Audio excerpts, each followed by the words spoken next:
Just buy like Uncharted 1 and draw a 4 on the cover. Damn, you guys pay $75 for a video game. Canadian dollars, yes. That's So not it's that probably- much for you. It's like $14 for you.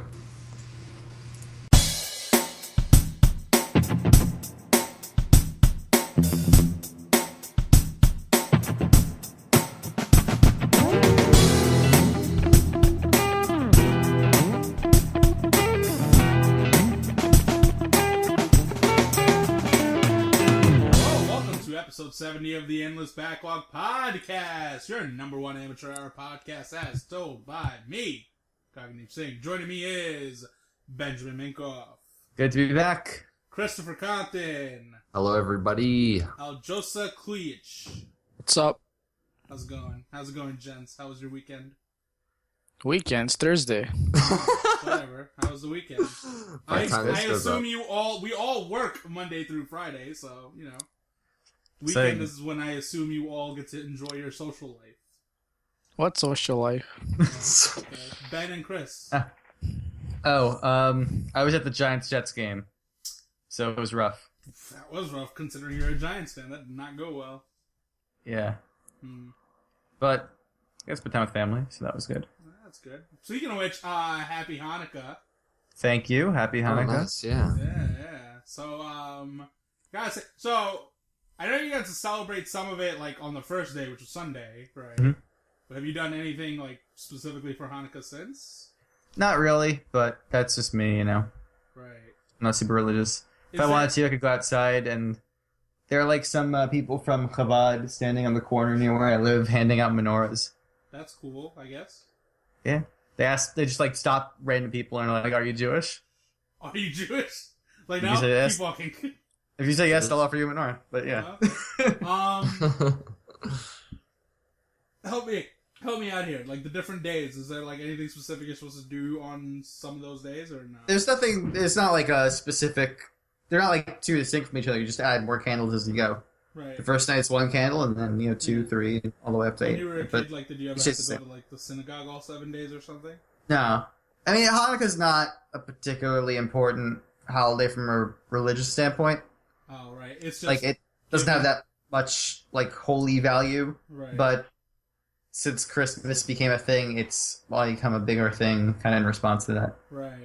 That's what I was thinking. I was like, so it became, like, sort of like the de facto holiday, even though it's not the most important one? Yeah. I mean, like, there are holidays that are a lot more important. The one that's more important is Yom Kippur? Yom Kippur is the most important. Right. Passover is also really important. Yeah. So your most important holidays are, like, fasting days? Passover is a feasting day. Right, but Yom Kippur is fasting, isn't it? Yom Kippur is a fasting day. So your most important holiday is when you motherfuckers starve yourselves. Yeah. Isn't that with That's the whole Muslims point. too? Isn't that what Muslims other ones? It is. I'm just saying. Trust me. I wouldn't celebrate that either. Nothing coming between you and your worship of God. Yeah. Can't spoil that with anything, not even food. It's crazy. Chris. Yeah? You're not the religious type. What did you... Oh, you watched Creed. I mean, you both saw Creed recently. Oh, man. Aljosa saw Creed, too. Yeah, but Yeah, Aljosa's not a human being. Well, I wanted to see Creed. Yeah. I heard really good things, but Creed was fantastic. Yeah. I saw it opening weekend. It was awesome. Yeah, some of my favorites of the year so far. Yeah? my family wound up going to see James Bond instead. Yeah. It was okay. Spectre was good. It's just... It was okay. Yeah. That thing's peaked since Casino Royale. So it's like... Yeah. Would rather see Yo, Creed. every time you count Rocky out, he comes back, man. I know. I still argue with Aljosa. I was like, that Creed is second best Rocky. Nah, it's the first best. Second best. Best of all time? I say it's the best Rocky movie, yeah. But then again, I'm not really a credible one. I'm not really a big Rocky fan at all, so... The first one's really, it still holds up. The first one I think is fantastic. The first one, I think, if you like, is like an actual, honest to God, really good film. The sequels are 80s cheese. Right. Rocky Balboa is pretty sad. Yeah. But I don't know, I just wasn't into Rocky. I like Creed because the fights are like way better than anything else before in the series. Yeah. Oh, yeah. Yeah. That That wouldn't first surprise me. that first long shot fight. Mm-hmm. That was actually one shot. I thought it was digital trickery. Yeah, it was crazy.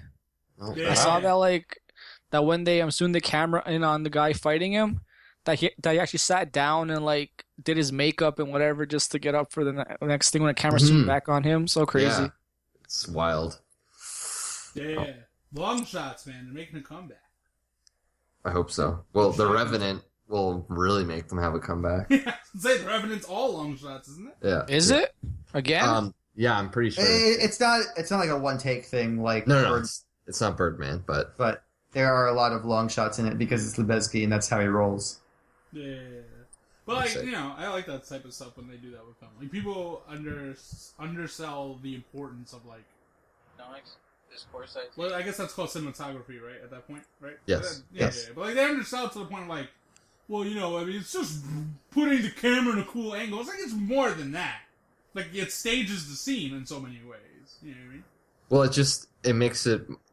I mean, to pull a video game term, it makes it more immersive that you're not like thinking of the cuts anymore, and you're just fully focused. Like the longer it goes on, it's almost like daring you to blink. Yeah, and then like if we're looking at it another way, it's when you notice the cuts that is a failure of the director right there. Right, when there's too many cuts. You shouldn't notice it at any point. I guess you can kind of think of it as a response to like a lot of movies like the trend became just like cut so much like and shaky cam and all that stuff that people it was time was right for things to plus I think the other direction. Right, I think films got harder to film with so many set pieces and explosions and spectacles. To have a scene running that long, if one thing messes up, you just wasted so much money. Yeah, because you have to reshoot. So where if you just cut it every 10-15 seconds. Not so much anymore because they just film digital, right? They don't do it on film anymore. True. Yeah. It does help. That's you're not wasting that in that sense. Best tracking shot of the last few years, the one from True Detective. I don't know, Children of Men. That's not what last 3 years. Last 3 years. I'm saying True Detective. Last 3 years. I really like Gravity. What can I say? Yeah, Gravity. The first 10 minutes of Gravity. Yeah, that's pretty sweet. That Gravity's an awesome movie. But True Detective, the great thing about probably give more props to True Detective because there's like no CGI involved. Unlike Gravity, that was like CGI to hell, but that's okay. It still looked awesome. I never knew until recently we were doing the thread on classic films of the last 10 years or whatever the fuck, that the guy who was directing that first season of True Detective is the same guy who directed Sin Nombre. Yeah. And I really like that movie. And he also did Beasts of No Nation that just came out on Netflix. That guy's a fucking boss. Which I thought was pretty good. Yeah, Beasts of No Nation is good. Welcome to the Endless Backlog Movie Podcast. Moving on, I guess. I don't know. I guess we'll get back on track. So, we haven't podcasted in a while, and, we played a lot of games because we all got to get ready for Game of the Year season.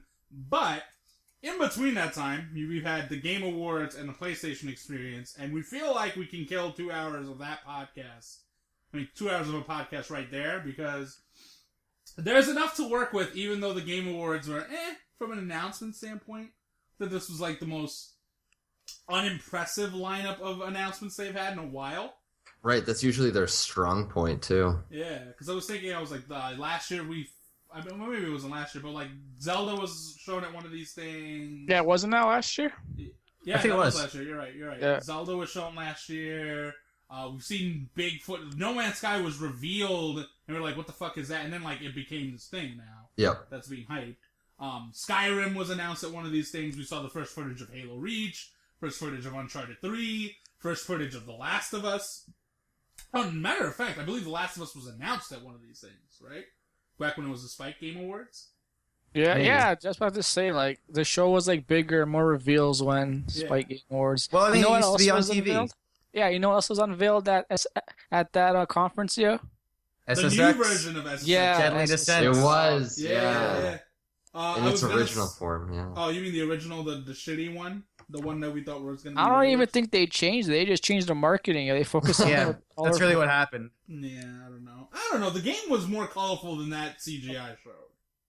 That CGI was, pretty gray for SSX. I don't know. That's just my thing. Yeah, I mean, just the move to being, in the internet only reduces the profile of it, so it reduces what people are willing to bring to it, Yeah, true.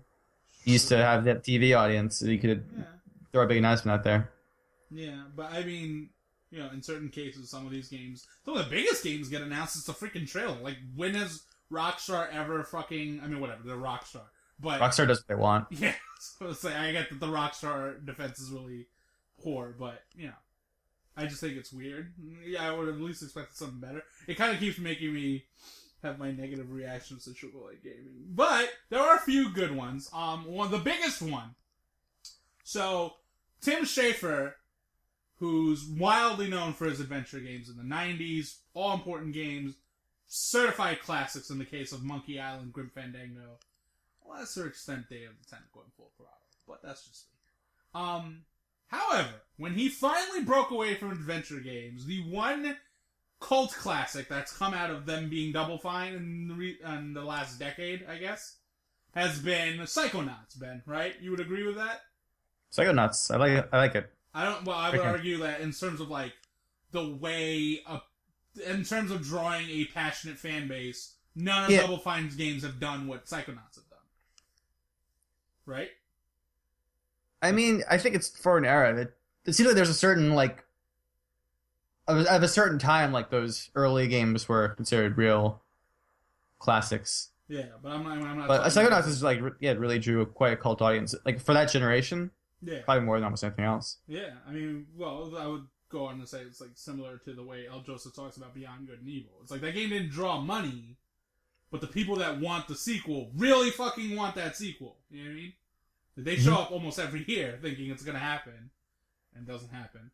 But, so Psychonauts 2 is announced, which is the most roundabout way of getting into this, right? Yeah. Biggest announcement of the Game Awards. It's going to be a Fig. Yes. Which is the new... You might have heard the story back in the day, about a few months ago, maybe. But Tim Schafer and a couple people, I don't know the whole gist of it. Chris Ukart from Obsidian. Right. Like some other people, yeah. It's like a Kickstarter, except the people backing the games also get a part of the investment. It's a little more complicated than that. Yeah, so... But there's an option for backers to be investors and to get a cut of the money the game makes. Yeah. And it was founded by Justin Bailey, who was formerly Double Fine's CFO. Mm-hmm. Right. So I think it's funny that once this is done, Tim Schafer's basically already pitched the two things he offers as a developer. Point-and-click adventure games and Psychonauts. Because after that, he's going to have to start pitching new things. You can pitch another adventure game. Huh? You can pitch another adventure game. Yeah, but do you think after Broken Age it's really going to draw the same way?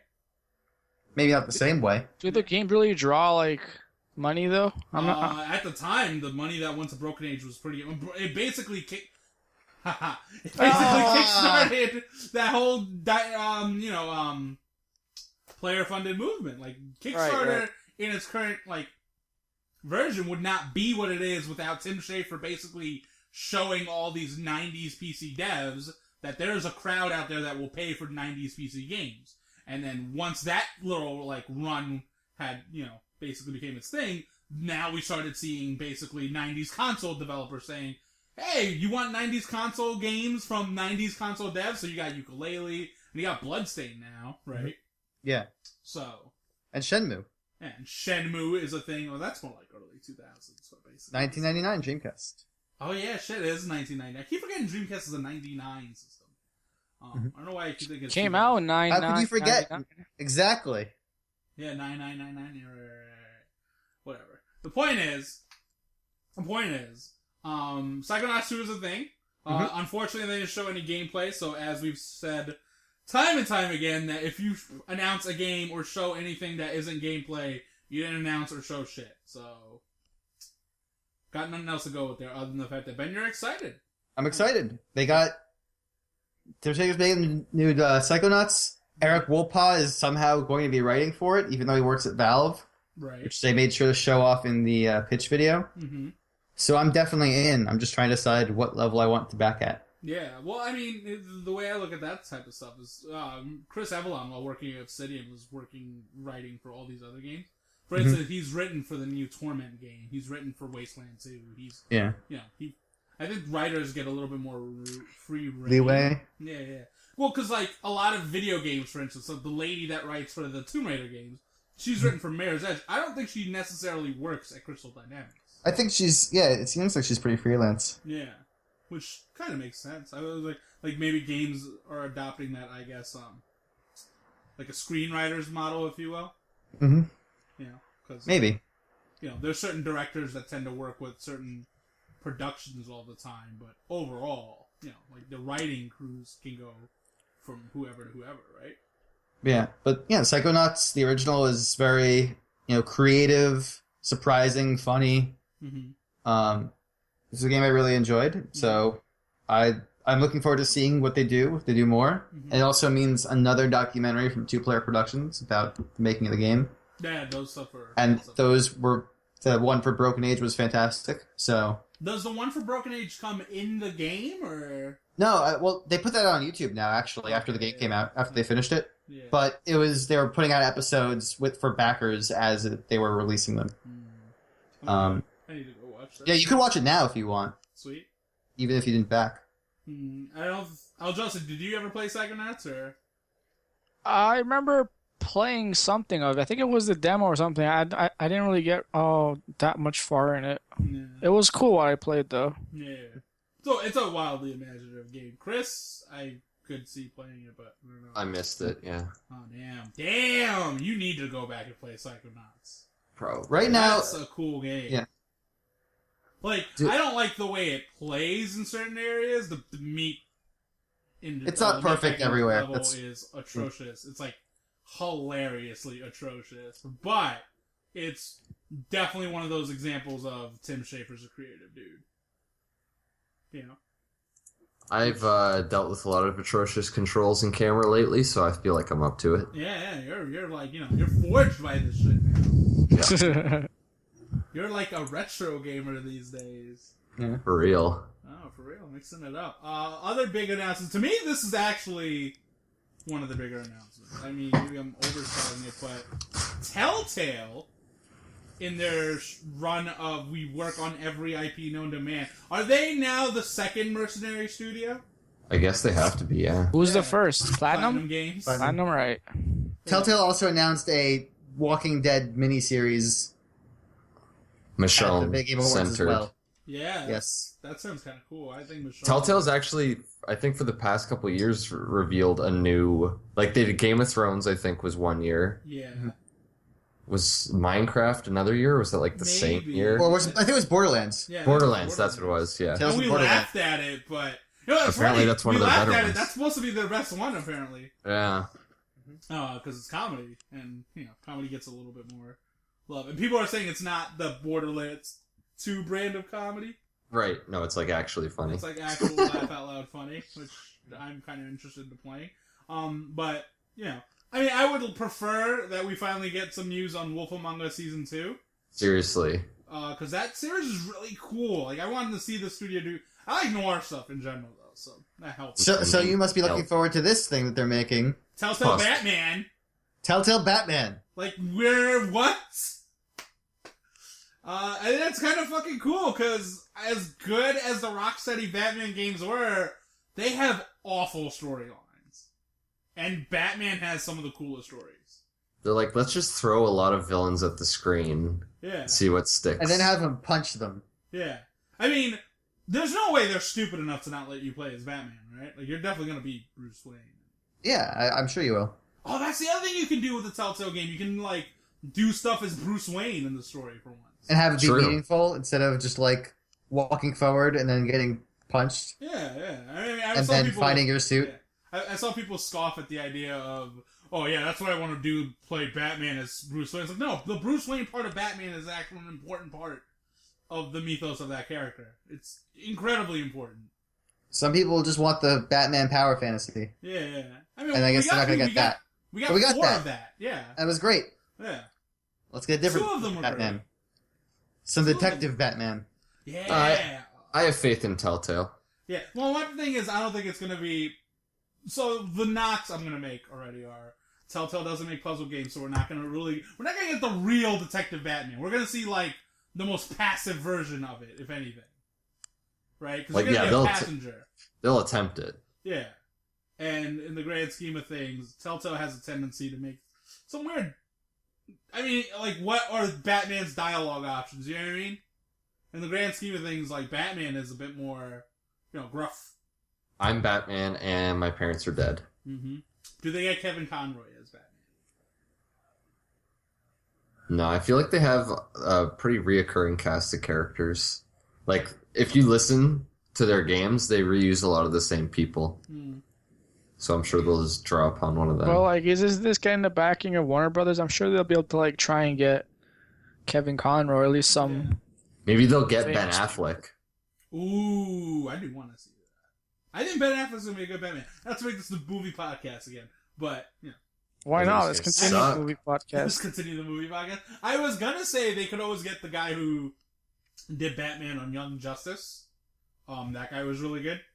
Also, there's the newer Batman they have in the DC animated movies. Yeah, I actually like the one that did Under the Hood. I think it was what's his name? Joe DiMaggio. No, that was he played the Joker. He played the Joker, right? Who was Batman then in Under the Red Hood? I want to say it's the same guy that did Young Justice, but I don't want to waste our time doing it. It was a good, but yeah, they should definitely try something new. I don't know. Yeah. But no, it's cool that Batman. I think this is a smart way to keep Batman in video games without making Arkham the fifth game. Right. Which I'm sure they're still gonna do, but it's like, okay, I'm a little more interested in this because it's like I wasn't expecting something so different from Batman right off the bat. Just please, Telltale, release it in a timely schedule. Yeah. The guy who played him was Bruce Wayne Greenwood. Mm-hmm. Bruce playing Bruce, that is kind of badass. Oh, I know Bruce Greenwood. Yeah, he's a good actor. Yeah, he plays Canadian. He's Canadian. Berghoff on Mad Men. He's Canadian. Who was Richard Berghoff on Mad Men? He was in the last season. Never mind. He's the guy from Young Justice. So there you go. Under the Red Hood guy is Young Justice. Cool. Yeah, he was good. He was in the last season, Goggin, with Christina Hendricks' character. Oh, that guy? Yeah. Shit. Man, that guy could be Batman. He had that look like I've been Batman before. They kept it mysterious on Mad Men, so it's good. It just works. There's a meta layer to it. I just wonder how much they'll do like Batman besides like versus playing as Bruce Wayne. Yeah. Whereas I always think that Bruce Wayne is trickier to do than Batman. Of course. Yeah. Who's the villain for Telltale's Batman story? Can't be the Joker, right? Why not? I think they're going to go deep and use the Joker. Come on, how often? They've already done too much Joker with Batman already. I want him to do a more Mr. Freesia. Yes! He's an awesome villain. Not even a villain. He's a tragic hero in a kind of a way. You can't constantly keep saying Batman has the best rogues gallery, which he does. And then use Joker every time. And then keep just using the Joker. He has Ra's al Ghul, who's freaking sinister. I guess you want Ra's al Ghul in like a proper Rocksteady style Batman game. Because with him you need the scale. But like, the Scarecrow would be so ideal for Telltale. Didn't he just have one?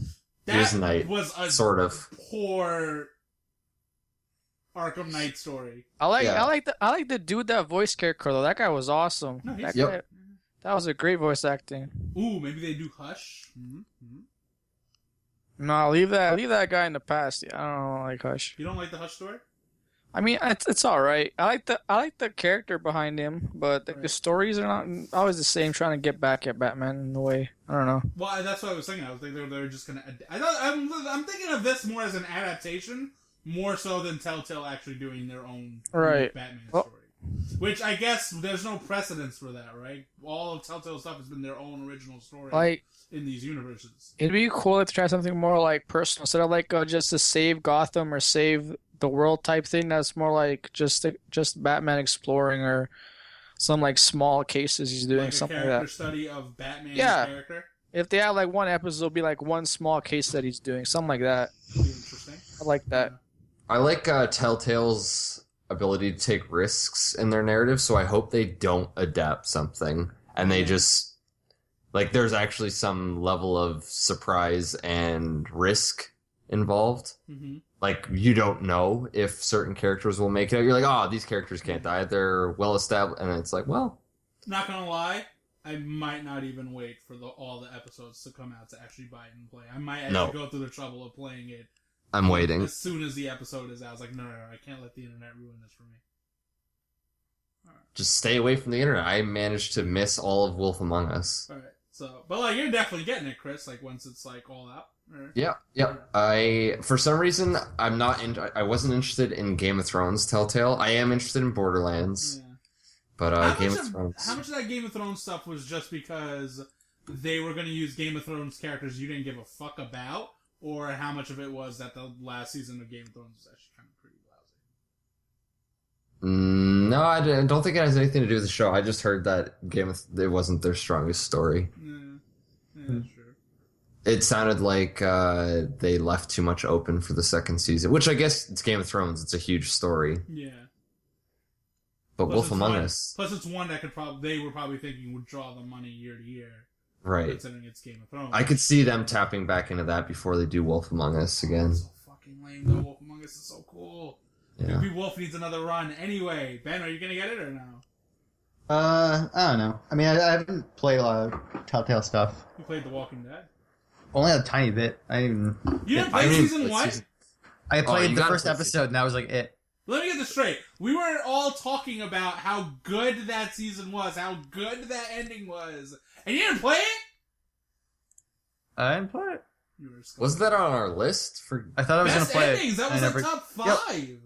It was. I didn't play season 2, though. I mean, we put that thing at, I want to say it was, 3rd. No. Look, I wasn't going to argue. I didn't know. I think it was, what was it? Red Dead, Last of Us, Darkness? Yeah. That sounds right. Yeah, whatever. Alright. Ooh, Telltale does the Darkness, huh?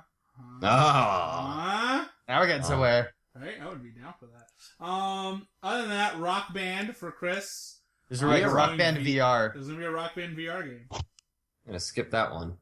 Okay, so it's definitely not sold on VR? Nope. Okay. And plus, I don't know. Rock Band for me is always me and my friends. So what does that mean? I have to buy 4 or 5 sets or something? Yeah. Forget it. Yeah, forget it. I've spent too much money on those plastic instruments as it is. Yeah, seriously. Okay. Oh, damn. Yeah, this is one of the stupidest decisions you can make. Let's take one of the more expensive games and move it to another expensive thing. Yeah, they'll already clearly pay a lot of money for plastic shit, so... Yeah, no, I visit the Rock Band forums a lot, and there does seem to be a market for it. I guess these people are all very rich because they just shell out money for anything Rock Band related. Shaq Fu is coming back!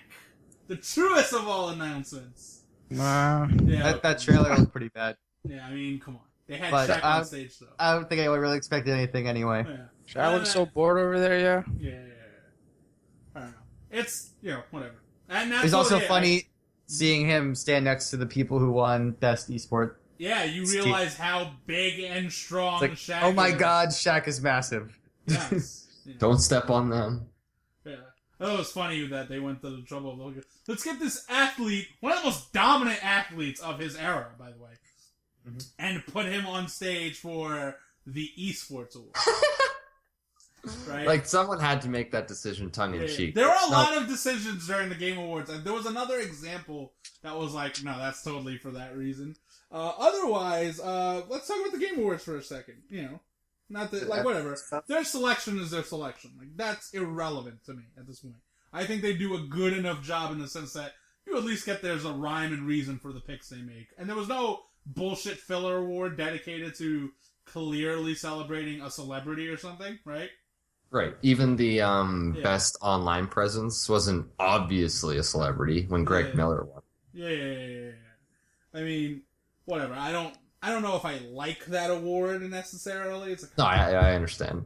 But, it seems like best YouTuber award, and, whatever. I think the notion that Super Bunny Hop and Matthew Matosis aren't up ever for that is ludicrous, but that's... They don't draw the numbers. It's a different kind of Bunny award. Hop draws. I mean, alright, I guess he doesn't draw like that. He's only at 200,000 subscribers, but, Yeah.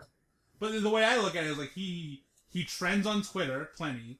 He makes a lot of well-informed videos. His video on the length of video games, top-notch. His video on the importance of 60 frames per second versus other frames per second, really fucking well thought out. His the Kojima thing, the Kojima Konami thing. Like, that was one of the bigger stories of this year, was when Konami fucking got his video taken down because they're pricks, and then YouTube said, you know what, fuck you, you're out of line, Konami, you know? Mm-hmm. So, I almost wonder if the Video Game Awards, because I guess it's interesting that they're even dipping their toe into that pool in the first place, but I wonder if they're a little scared to go in the deep end, because Super Bunny Hop is a lot more technical than if you look at who was actually nominated for the awards. You got like PewDiePie. It's more like a personality award. Yeah, exactly.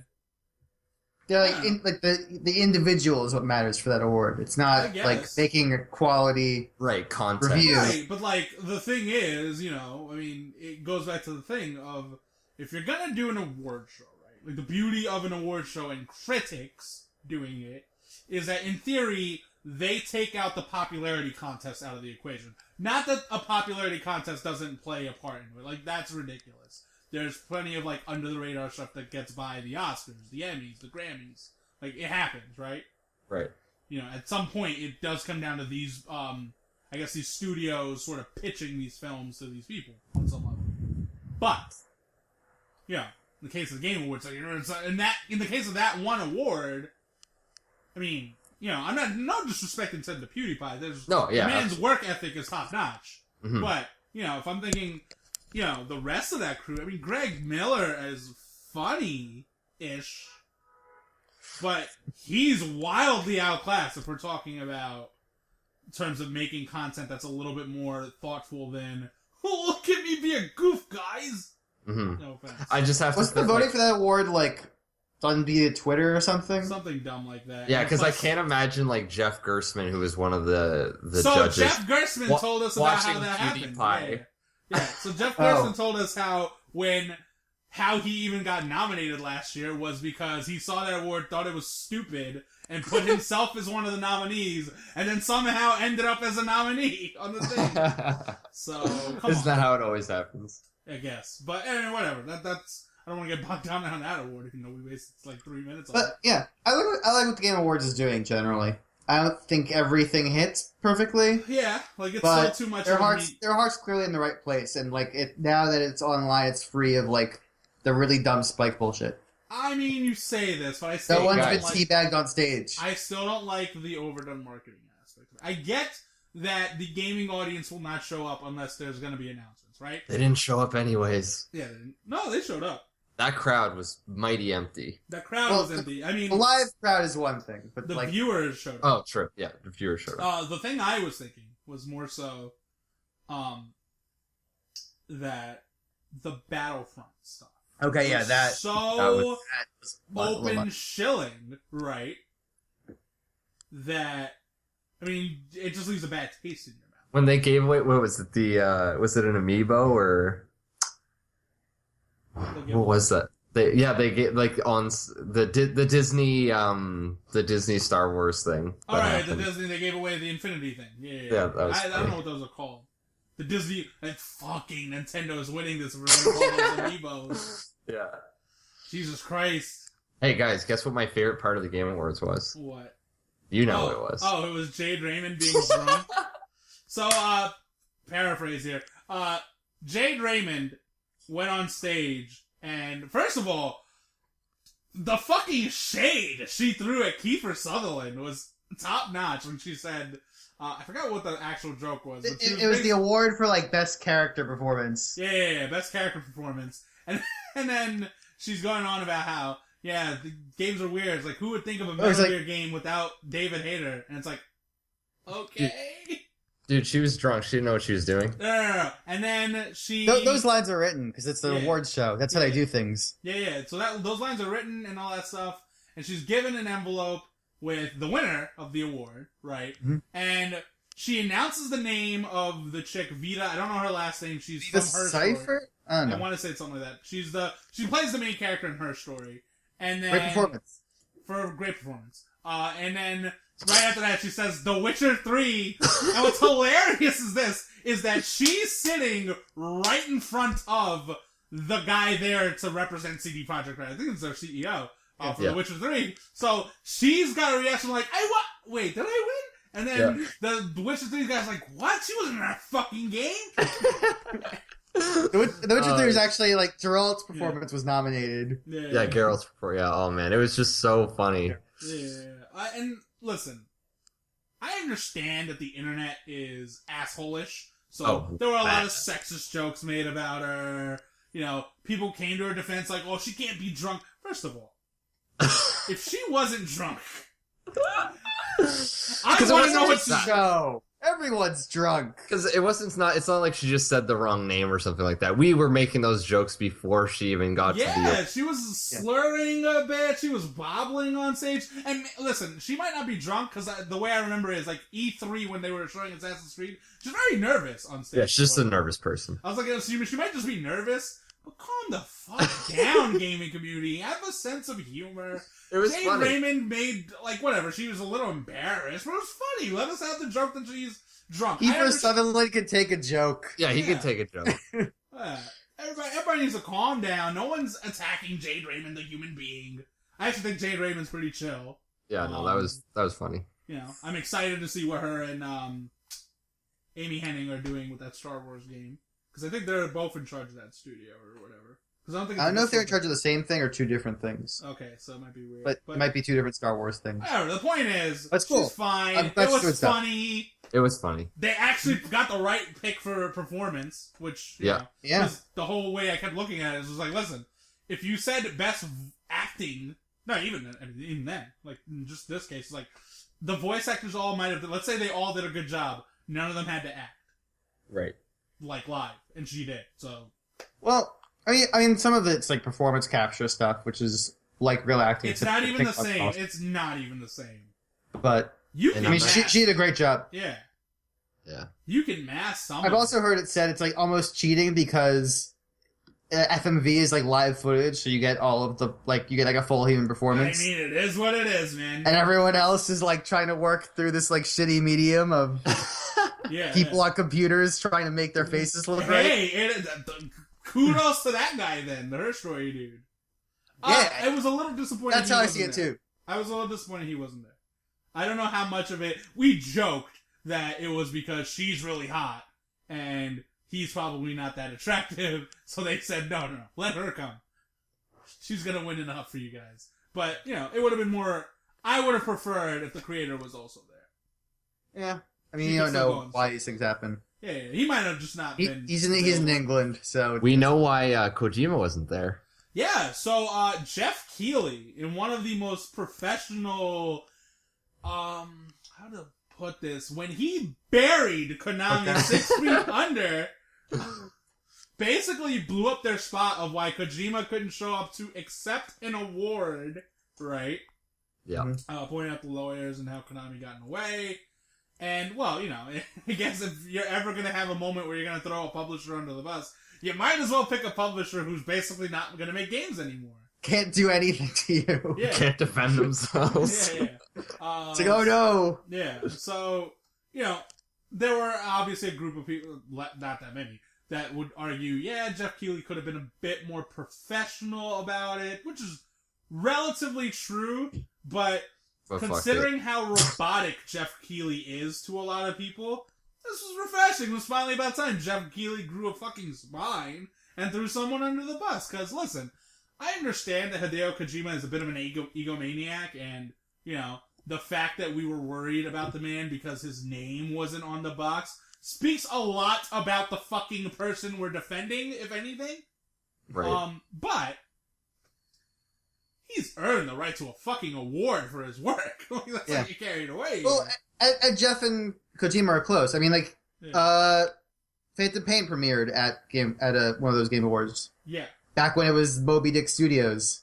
Yep. And Jeff had that interview with Joachim Mogren. Yeah. And Jeff had the big interview for Silent Hills, the big one everyone remembers when Kojima said, you know, if you don't want to play a game that pisses yourself, don't play our game because we're going to make you shit yourself. You know. Yeah. And we were all excited. Well, I was all excited because it was like the most refreshing fucking thing I've ever heard from a developer saying, don't fucking buy our game because we're going to be the game that you don't want, basically. Yeah, actually, come to think of it, Jeff and Kojima go back. Like Jeff wrote that Final Hours of MGS2 story for GameSpot back in 2001. Yeah, like Jeff's finest moments happen to be with Kojima. Yeah. So, I'm sure like he kind of felt it personally that took it for his boy. So he stuck up for his boy in the nicest way he could. Yeah, respect to Keeley. You know, that's the way I looked at it. I was like, listen, it wasn't professional in the sense that he didn't need to share it, but he also wasn't completely like unabashed he wasn't about like it. burying Konami like per se. Oh, he did bury him. He did, but it was like, oh, we're sorry he couldn't be here. Yeah. These circumstances came up that are Konami's fault. Yeah. And we wish you accept the award. Yeah. So congratulations to you, Hideo Kojima. Yeah. So I mean, it was tactfully handled. Yeah. It was you know. Let's just put it this way: Jeff Keighley's giving people a reason to come back next year to the Game Awards. Other than that, The Witcher 3 was the big winner at the Game Awards, as Chris would argue. What a shock! Choice. The right choice is right. I will gonna say I really didn't like. Again, none of these awards I felt were like, yeah, that's an odd pick. Like there was nothing. I was like, you know what? These all make sense. These are all quality games. There was no BS award for Call of Duty or Assassin's Creed. And, you know, I guess that's my current bar, that if you're not rewarding those two franchises, you're at least a little bit better than everyone else. Other than that, I don't know. Has the Game Awards really changed its reputation for you people? I think it draws less criticism from me because it's not the spectacle it used to be. Yeah, it's like that person at school that says just like makes a big deal out of themselves, and it makes it easier to criticize them. Yeah. Now that it's kind of more laid back, more kind of the people that are there, kind of other than like some weird Shaq appearance, the people that are there generally I could see belonging there. They're not bringing in all these random celebrities and all these random sports people that have no clue what they're talking about. Right. It just feels more like inclusive, I guess is the word I'm thinking of. Yeah, maybe not inclusive. I don't think it's an inclusive thing. It's more so just you're not making asses of yourself. Right. It's just less bullshit. Yeah, it's not celebs trying to do video game humor. It's like, no, they're still people. You don't necessarily make movie humor. You make humor. Is what I mean. Like, Robert De Niro didn't make a gay joke about Sean Penn that one year because of a movie thing that's... Like, whatever. The movie was, like, the setup to the joke, but it was just, like, in general, a gay joke. You know what I mean? Mm-hmm. Yeah. It would have been funny in any context. It's way less cringy than it used to be. Yeah. Way less cringy. Yeah. So, that helps. Moving on, the other big event of that weekend was the PlayStation Experience, which is... I wish they came up with a better fucking name. But it's Sony's show. It's Sony's show. It's Sony's like mini E3. What would you call it? I don't know what was the thing Microsoft used to call it. They used to. They had like an XO6 or something. Yeah, that's what it was called. Yeah, XO6 or XO5 or XO7. Yeah, I got that. That's better than PSX? That sounds better than PlayStation Experience. Yes, a PlayStation Experience. Like, fuck you. Anyway. Yeah, that's old man yelling at clouds tier. Yeah, I am the old man that yells in the clouds. Final Fantasy VII, the PC port, was made available for download on the PS4. Yeah, I bought that right away. And then the big opening number, the real big opening number, which was supposed to be the jaw dropper, was the reveal of Final Fantasy VII Remake's gameplay. Right? So, before Ben has his moment. It was impressive. Let's talk about the gameplay. Yeah. It looked a lot farther along than I would have expected. Yeah, no kidding. Yeah. We'll get to that part as well. The thing I was going to focus on is, like, they made the ballsy move of not being a turn-based game, it seems like, and they're going to make an action RPG, which...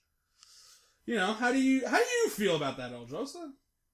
I mean, I expected them. I didn't think they like go back to turn based anyway, so it's whatever. As long as it plays well, I don't really care. does it feel like that? So here's my theory. I've always said, well, not always, but like I've been recently coming to this idea that turn-based RPGs made more sense in the 2D era. Once we went 3D, and once Square got really detailed with their production, it just became more and more silly because you couldn't. It stopped being like it's too jarring. Basically, is what it is, right? Minus the slur, I guess.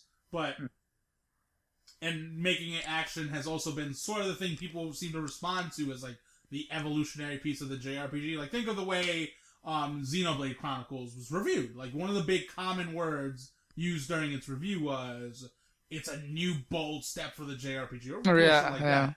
And the thing was, like, if you're talking the grander scheme of the RPG, like, take Japan out of it, you're thinking it's really MMO combat and shit you're seeing in Western RPGs, which, I mean, that is what it is. It's pretty similar to what Final Fantasy XII was doing, even. That's what I was gonna get at. People when Final Fantasy XII came out, there was, like, a mixed reaction in the sense that it got the typical Square reaction of this game is really good. But, like, there were people who were like, I really wanted a turn-based game, I wanted this.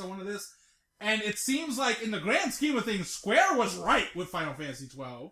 Oh, so that game is fantastic, man. Well, besides the fact that it's fantastic, I'm saying Square had the foresight to see with that game and, to a lesser extent, Kingdom Hearts. Like, I don't like that game, but even with that one, that was one of their big projects. It's one of their most successful IPs.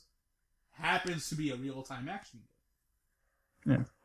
I think it has to go with like how Square always innovates every single Final Fantasy title, right? Everyone is like pretty significantly different than you can't really knock them for rehashing sequel to sequel. Yeah, they have certain plot pieces that are always the same, certain character types. There's certain fundamental things that are Final Fantasy, but for the most part, they do mix it up game to game. I'm just saying, I think it's kind of crazy that. Yeah, they're underappreciated in that aspect. Is there a place though for a turn-based 3D JRPG? I like to see that, but I don't really think so. Because well, Persona 5, right? Isn't that? But like, is Persona the only one? Yes.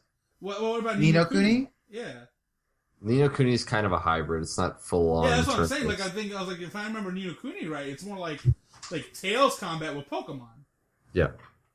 You know, I mean, I hate to be like reductive and say it's Tails, but I'm just saying it's in that ballpark. I like with Final Fantasy and being turn-based. I don't think there's much space for like their kind of style, because like with Persona 5 and Ni no Kuni, there's other reasons of playing that game besides just the gameplay, right? There's the combat. There's like the dating sim aspect, and then the graphics in Ni no Kuni and all that.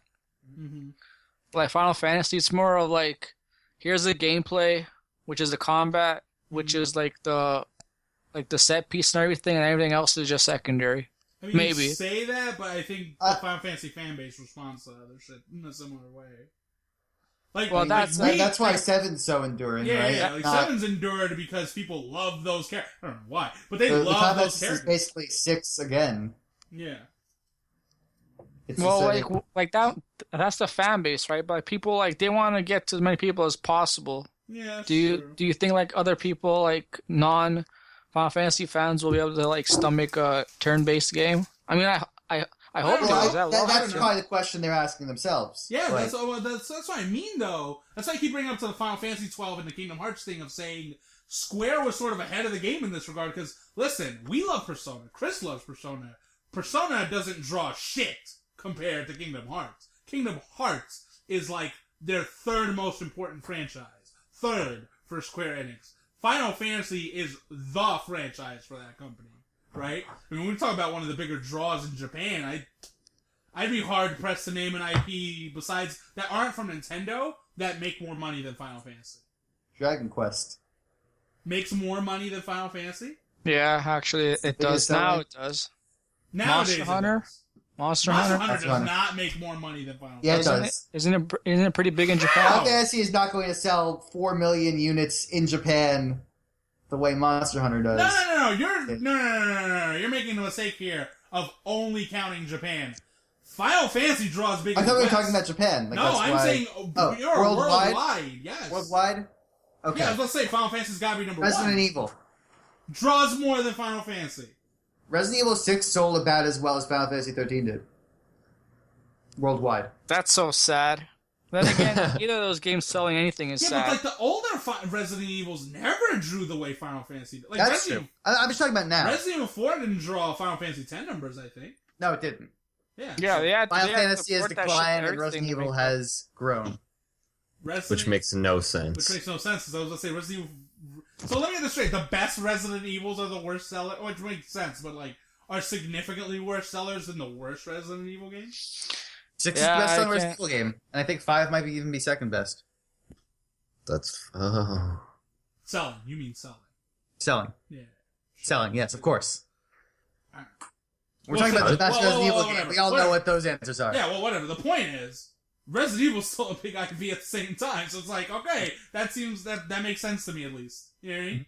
Yeah. Like, we're talking like a top. No, but yeah, like Final Fantasy's a huge game. Like, there's no argument there. Yeah. So I think it's, I think in this regard, I think Square needs to be retroactively praised for something I don't think they get enough credit for in regards to Kingdom Hearts and Final Fantasy 12, in that they were ahead of the curve in that regard.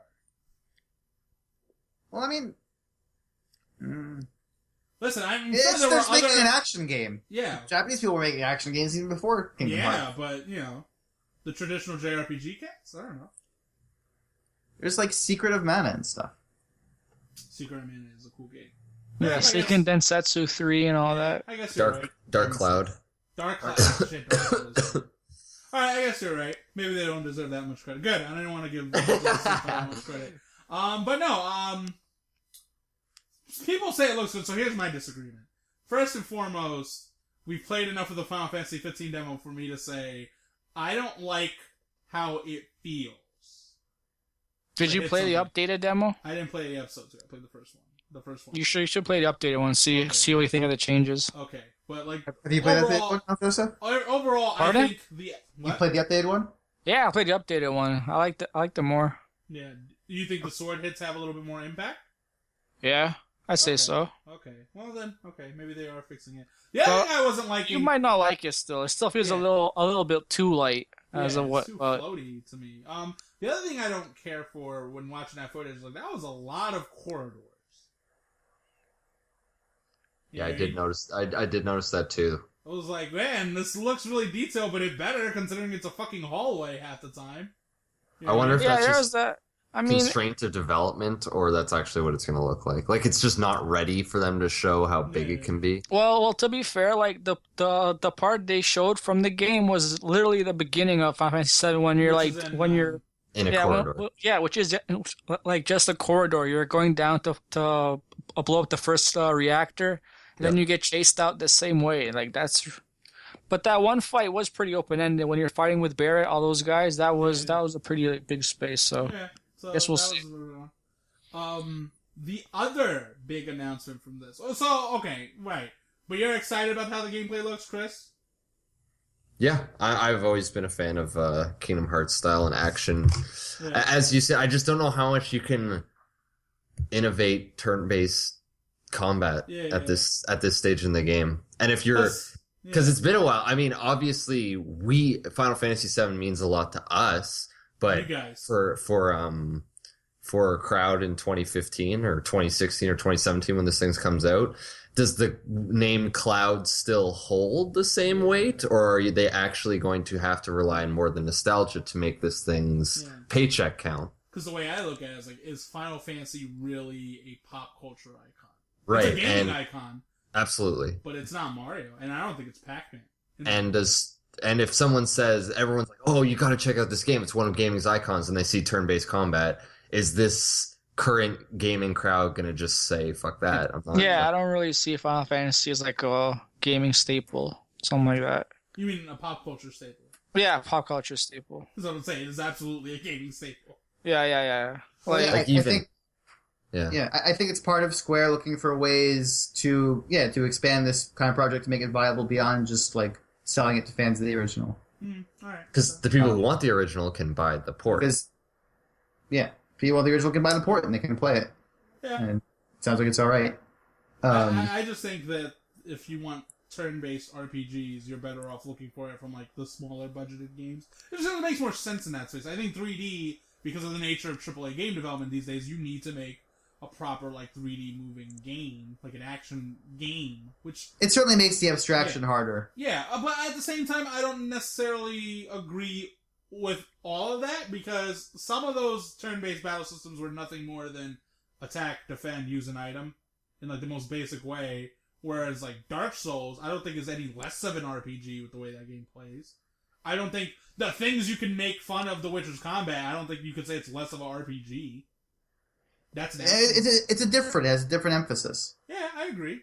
I mean, if you look at a system like Dragon Quest, which is a very simple system, right? Like that's like an individual battle is not supposed to be hard, but the issue is more like the collection of battles, like managing your resources across fighting a lot of different fights. Right. Yeah, it's Dragon Quest, pretty sweet. Yeah. And like that kind of emphasis has changed. That's true, but I feel like we've been in this weird era when the party is re-healed right after battle, and it's like, well, yeah, like that's part of that shift. That's a shift away from that. Yeah. Final Fantasy 13 got rid of that completely. Yeah, Final Fantasy 13 also doesn't have a battle system, but that's besides the point. Let's get to the other one. Ben, I've always said that instead of being one of those people that says, I hate to say I told you so, you fucking celebrate when you get to say, I told you so, because there are times when you're right, and then there are times when it is fucking deafening in terms of how right you are. The thing I feel bad about with this is that, like, I believed them for a while after I saw that trailer. Mm-hmm. I was like, wow, maybe they're actually doing it. I didn't think it was possible. This doesn't make a lot of sense to me. But I guess they found some way to do it, because there's this trailer here. They've committed to the project. Mm-hmm.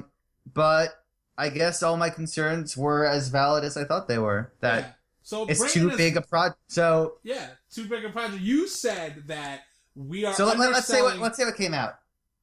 Yeah, what? We're underselling how big an undertaking this is. Yeah.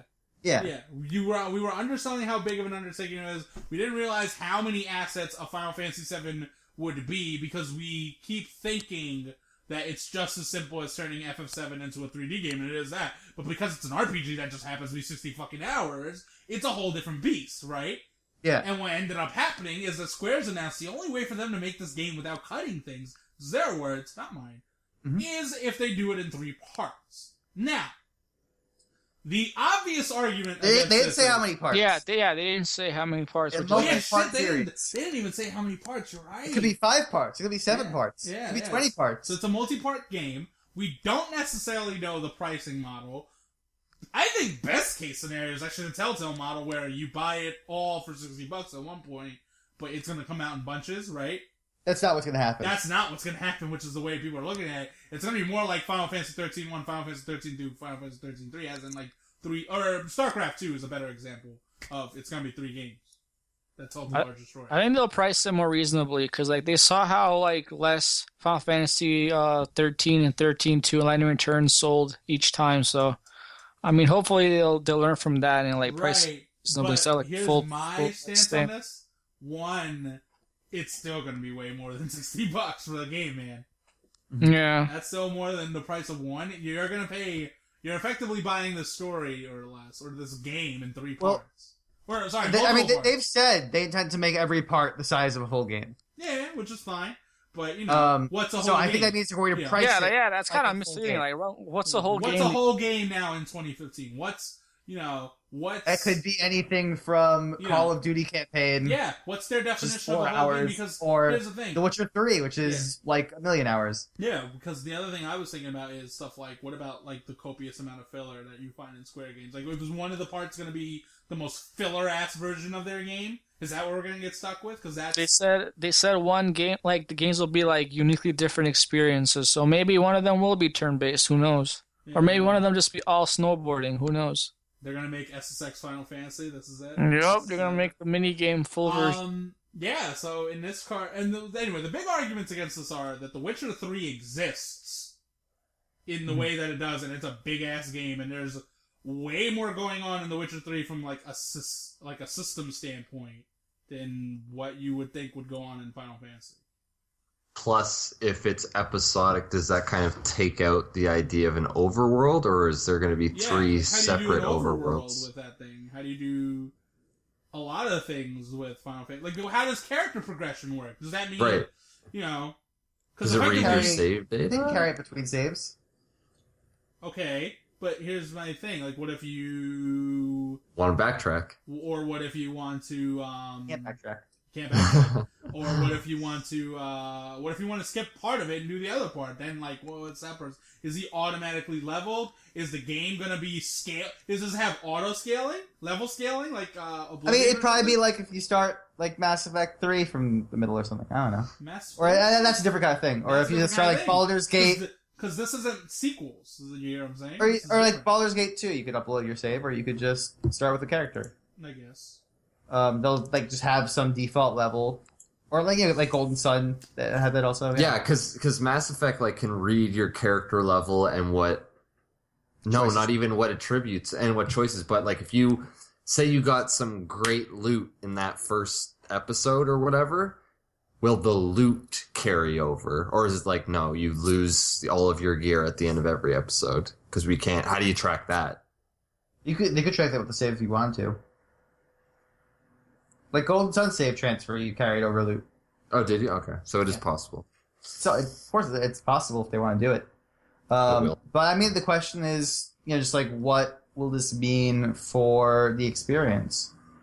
It's a game that was meant to be one big adventure, and they're going to have to cut it into pieces and figure out where to cut it and make each part satisfying and meaningful. And I mean, that's going to be a very different kind of thing, and obviously a lot of people are worried. I'm a little disappointed in your lack of showboating. I don't showboat as much as you think. I've never implied that you are a showboater. I say you're condescending. There's a difference. You said I was going to showboat. I wanted you to show. I would have show. We all know I would have showboated. Oh yeah. But I mean, yeah, it was a big project. I would have showboated more if I had stuck more to my guns when they announced it.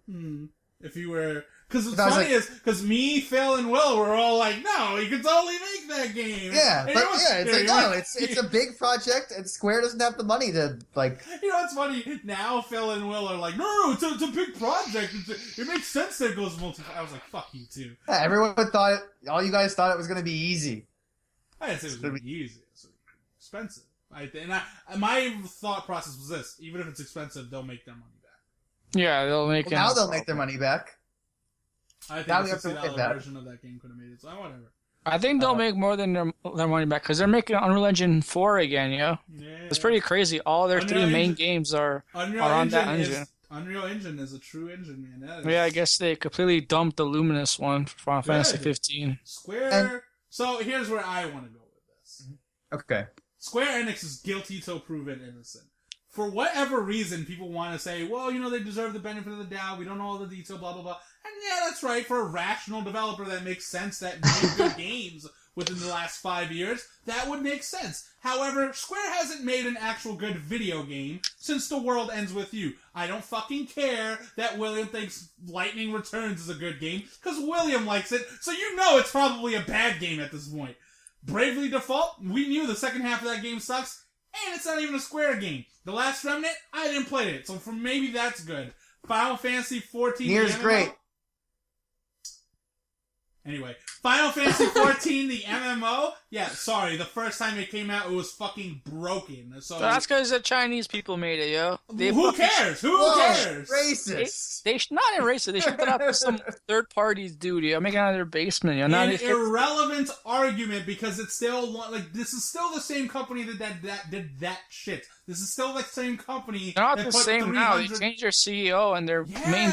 So let's no. So let's go. CyberConnect. Let's continue. 300 microtransactions in Rise of the Tomb Raider. That's not Crystal Dynamics. That's not fucking Eidos. That's Square. Deus Ex Mankind Divided, the whole pre-order bullshit that we talked about this year. That's not Eidos. That's not Eidos Montreal. That's Square. But I mean, those are just annoyances. We can't peg that on the entire. The early access nature of Hitman. That's on Square. At some point, let's stop acting like Square isn't fucking incompetent douche-apes. We are still waiting for Kingdom Hearts 3, even though Kingdom Hearts 2 has had more spin-offs than motherfucking Batman. Yo, it's now in development. What more do you want? It's been a decade. Thank you. It's been a decade. They don't announce release dates. They don't announce a window. They announce that it's in development, which is the biggest no shit. They don't like giving you fake release dates. And they keep I love how El Joseph said, "Oh, I don't even care that much about defending Senpai." He is apologizing out the ass right now. I'm trying to be rational about this, and there's nothing rational. No. I said I wouldn't defend Final Fantasy VII or whatever. That's whatever. I'm just backing up Square. Yo. I mean, you're saying guilty until proven innocent. They're guilty until proven innocent. No, they do not deserve a benefit. Where's Final Fantasy 15, Aljosa? Where's Final Fantasy? We got a rumor that they're making another demo for that game, Aljosa. That game it's not. Yo, it's a 5-minute thing for their conference, dude. It's not. No. You think that when we end up with finish your game. Yeah, if we end up with another episode Dusuke, or Dusuke I guess means 2, what the fuck ever would 3 be, right? That's what Dusuke is? Episode 2? Yeah, episode Dusuke, maybe. Come on, yo, just give them a benefit of the doubt, yo. No, I'm not giving them the benefit of the doubt. Nope. Deserve it. Listen, Square is... Leave Square alone! Listen, all is forgiven when these games are good. If the new Hitman Deus Ex... Rise of the Tomb Raider is apparently a really good game, so kudos on Square to not completely get in the way of that game. But, fuck you. Enough. Make your games, release them, and deliver. Listen, I don't mind if Final Fantasy Final Fantasy VII Remake is effectively the gaming equivalent of Lord of the Rings, right? Like, I don't think anyone could say each individual movie didn't earn your money at the time, right? Like, you didn't feel cheated. I think Hobbit, you feel a little cheated. But that's because that story clearly feels stretched out. That was taking one thing and stretching it into 3 things. Yeah. Whereas Lord of the Rings, like, you couldn't tell that story... Final Fantasy VII maybe would be a similar way because of the length of that game, because of, the sort of spiritual resonance that game has with so many people. You know what I mean? Yeah. So... I mean, it could work. Yeah. And I'm kind of glad they're, like, willing to... I mean, it's kind of good they're willing to mix it up. Yeah. All that stuff is and great. They've said they want to, like, surprise people with it. They don't want to just, like, go through do exactly what you expect. Yeah, but all the people that are saying don't be skeptical or blah, blah, blah, no, fuck you. Square has given me no reason not to be negative about them. What positive thing have they done? Is this the 3rd game Nomura's directed without any of them coming out? Yes! The man's a fucking hack! He doesn't make good video games, period! Doesn't make games at all! He's directed too! Oh, well, recently he hasn't directed anything in a while. You're correct. He started on Versus 13 and Kingdom Hearts 3 back in, like, fucking 2008. Neither of them are out yet. Yeah. Chris, how long have you been waiting for a Kingdom Hearts sequel at this point? Like, since the actual Kingdom Hearts 2? How excited were you when they showed Kingdom Hearts? We were in a Skype call together when they finally revealed that game again. That was like 2 years ago. Yeah, Kingdom Hearts 2 is good. Yeah, don't hate. Thank you. 2 years ago, Chris. Now, whatever. Let's ignore the fact that I think Kingdom Hearts sucks. Let's ignore that fact. 2 years ago, they announced that game. There is no way in hell it will come out in 2016. No, it's 2017. Kingdom Hearts 2 is a 2004 game. 2005. 2005 game. It has had, like, Birth by Sleep, the fucking Fraction game with the name, 300 blah blah blah. 358 over 2 days. Dream Drop Distance. Drop Distance. Birth by Sleep was good. That was okay. Two Chain HD of Memories. Chain of Memories. That Chain came of out Memories before. was fun too, the card game. Chain of Memories came out before. Kingdom Hearts Recoded. Again, we're ignoring the quality of the game. I'm saying they've made more spin-offs for that game than the actual sequel to the game. I mean, like, they had that full run of HD remakes. What is the complaint here? Like, what is the complaint about not releasing Kingdom Hearts 3? For all we know, the rest of them could be Kingdom Hearts 3. It's just not named that. Like, what's the issue? No, they've outright named this last one Kingdom Hearts 3. Yeah, but like, what's the issue with them not naming the others Kingdom Hearts 3, right? Because they were outright spin-offs. They weren't even extensions of that. They were like diversions. But you still got content. And if anything, like the most staunch of Kingdom Hearts apologists will tell you, all it did was take whatever fucking story those games were telling and now it's like this giant convoluted mess. Yeah, that's just nitpicking, yo. For all we know, some of those fans actually like that shit. Yo, for all we know, they didn't know what to do with 3. No, for all we know, we didn't know what to do. Listen, no. What you're doing is apologizing for incompetence. I am no longer a fan of that bullshit. Like, no, apologize for incompetence. I'm just saying, for all we know, they didn't know what to do for 3 rather than. Oh, they didn't know what to do for 3. They're gonna make the same. What? It's their job to come out with this stuff. Yes. And they came out with other games. What's the problem? They're creators of things. They came out with other games. Yeah, if Kingdom Hearts 2 is any indication, they're gonna make a game that's really similar to the first one, with like minor adjustments. Maybe not. Kingdom Hearts 2, I thought was good, especially in critical mode. It was a fun game, gameplay wise. Way better than the first one. Like I said, you guys are way too hard on them. I don't know why they deserve it. I don't know why they get so much shit. Because what have they earned? What have they done to earn anything other than negativity? That's all I'm asking at this point. Have they actually made a good Kingdom Hearts game that's actually fucking moving that story along in a way that we're actually going to get to a conclusion? No, because they made spin-offs. They made Mario Party instead of Mario. Have they done any? The most recent Final Fantasy was abhorrent dog shit. They then proceeded to continue making sequels to it. The third game was Majora's Mask minus the good. There was good Majora's Mask? Fuck off. Anyway.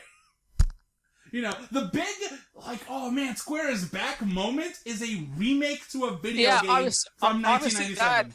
That is like also dumb. I'm just saying, I don't know why they are the one dev that like gets all this one shit. Because you keep saying they're the one dev, but this podcast has been bad-mouthing plenty of them. I don't think they get as much flack compared to the others. That is ridiculous. There's no way Square gets more shit than Bungie on this podcast. No way. Not while Doggen lives and breathes. Beef here, yeah. They have personal beef with Capcom. Capcom has gotten more shit on this podcast. Well, they suck, so it's okay. Okay, well, they get more shit though. All right, you're right there. Bethesda gets no love on this podcast. I can't think of the last time we said anything positive about Activision other than they make money, so good for them. EA, I mean, fuck, we shit on them and plenty. But I still think if Square like actually showed a good game or whatever, like we would still only give them credit as opposed to if someone else did. That's what I'm trying to say. Like all these doubts and shit. I mean, why? Because I wasn't bad mouthing Final Fantasy VII until so negativity, yo. Just feel the love. Nope, don't love for Square. Do you even like games anymore? What happened to you? Do you even like games anymore? Do I even like games anymore? No. I thought after Advent Children Complete, you learned how to be cynical. No, I'm not cynical. I'm not cynical anyway. I'm just trying to like look at things from their perspective. I mean, going all angry entitled gamer is fun and all, but it gets tiring after a bit. Gotta try to be more rational. I say they're guilty. I'm saying they're shit until they come out and make something good. I'm not particularly. It's not so much. Oh, I'm not even humoring the idea of it. Now, listen, Final Fantasy 15 is good, and I think the demo is a step in the right. Like the only thing I don't like is game feel, but The Witcher 3 is an example of okay, yeah, just because you didn't nail the game feel. Yeah, I mean, I agree. Like you're good with like admitting like that they're good or that you were like wrong and like not hyping it up or whatever. But I still think like. You guys need to like chill out with all the doubt and stuff, because like deserve to be doubted. Senpai will come good. Senpai will come good. What the fuck? Damn. What? No. Anyway, moving on. We've wasted plenty of this podcast with. Yeah, we got our weekly podcast rant.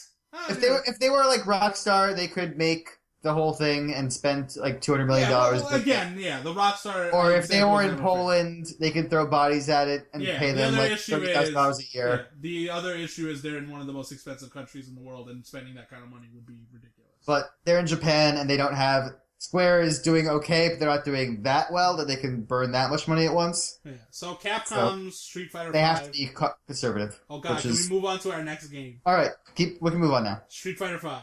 We're gonna play that for the most part. I think Aljos is already planning on buying his new arcade stick. Yeah, I funny story the about trailer that.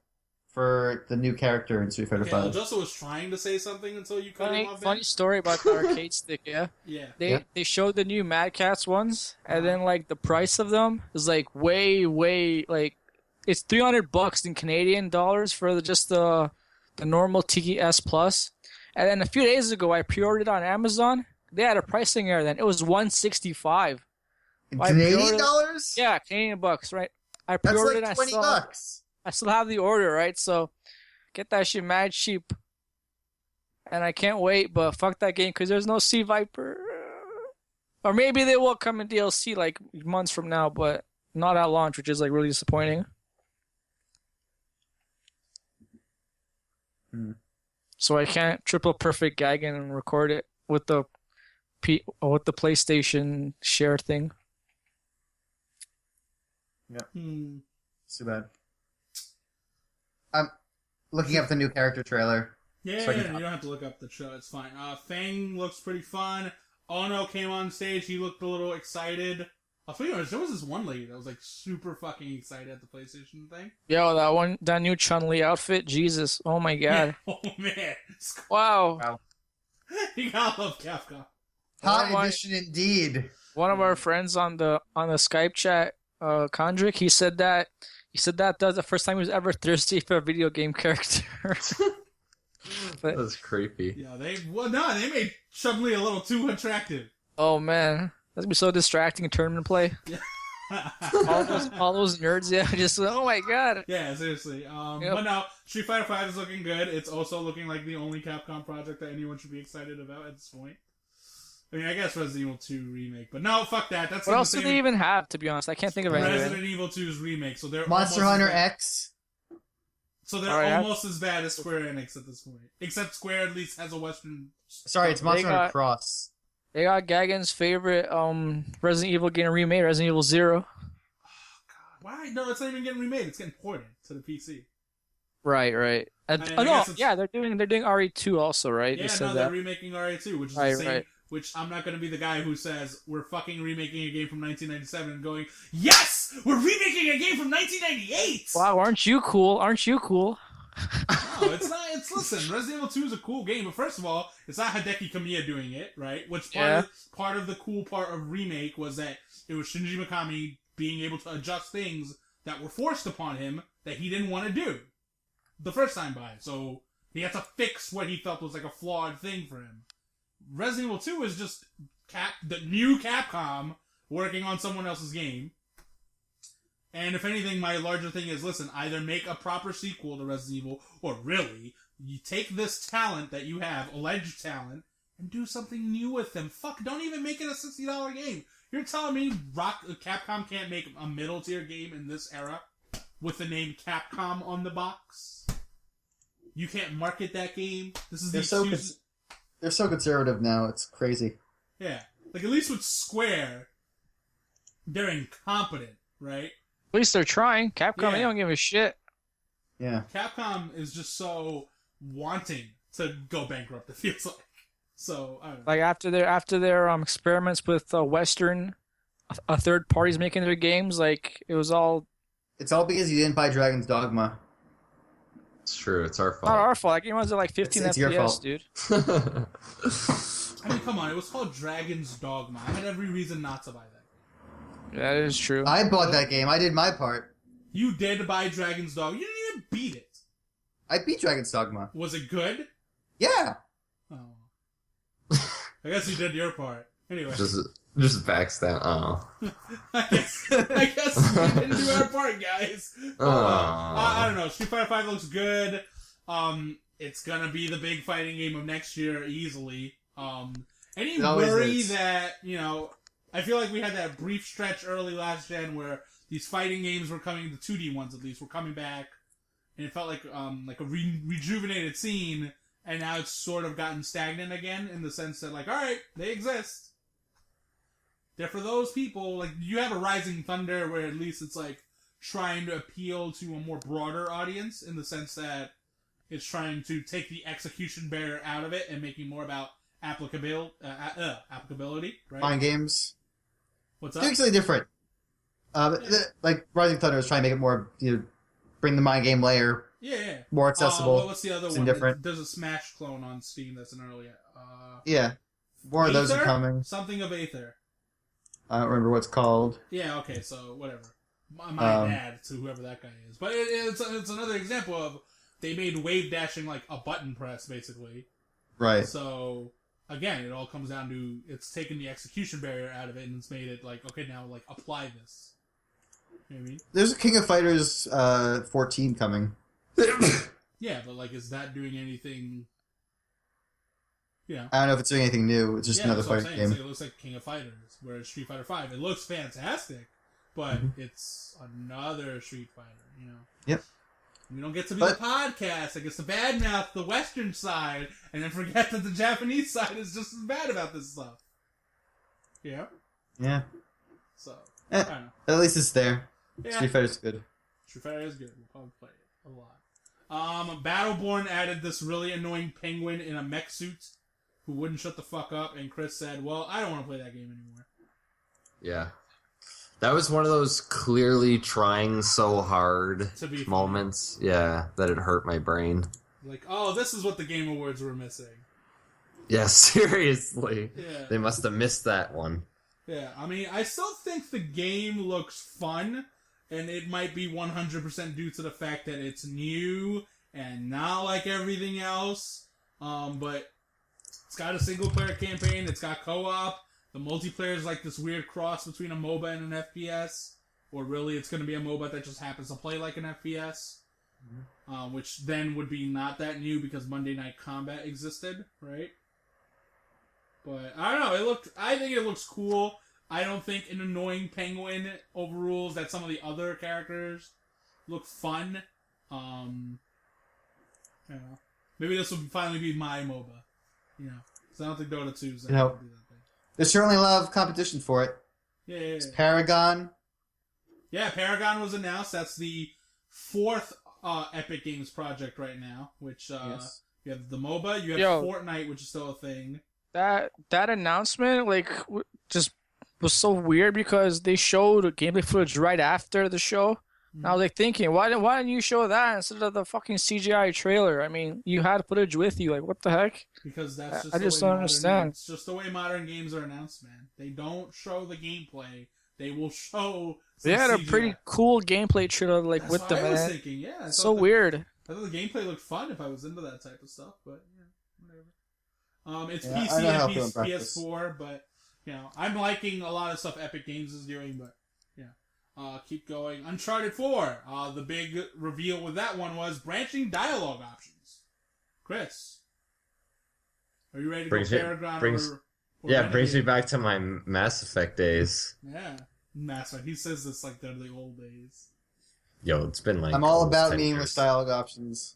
Meaningless dialogue options. Heard that. Yes. I don't even understand they're actually going to be branching paths in Uncharted, or is I don't expect it. Yeah, or is that's it what I was just thinking. I just don't. If this is meant to personalize it, that would actually take me out of the game, wouldn't it? Yeah, Like, at least in Mass Effect, there's that illusion of choice where it's like, no, I'm shaping this. Yeah. But if you know 100% in Uncharted that next scene is going to act out every single time the same way, why are you slowing down the action by making me press a button? Yeah, it feels superfluous. It So, feels pointless. It's actually- gonna ruin replayability in a Yeah. sense. I guess Because then that means you almost have they confirmed that there's going to be more choices than just the one they showed at that first scene? Yeah, I don't know. We're basically choosing between talking about Uncharted 1, Uncharted 2, or Uncharted 3. I don't know. Because that might just be like a Metal Gear Solid 3 type, like, one-time thing. one-time thing that never comes up again. It was too deliberate of a showing. You think that? Yeah, because it's not like Metal Gear Solid. Here's why. I remember the first time we saw Uncharted 4 and we saw how open some of the combat encounters were. Yes. It seems like they are opening the gameplay up. Like, whatever. We saw that stuff in The Last of Us, but, Yeah. I did like what they...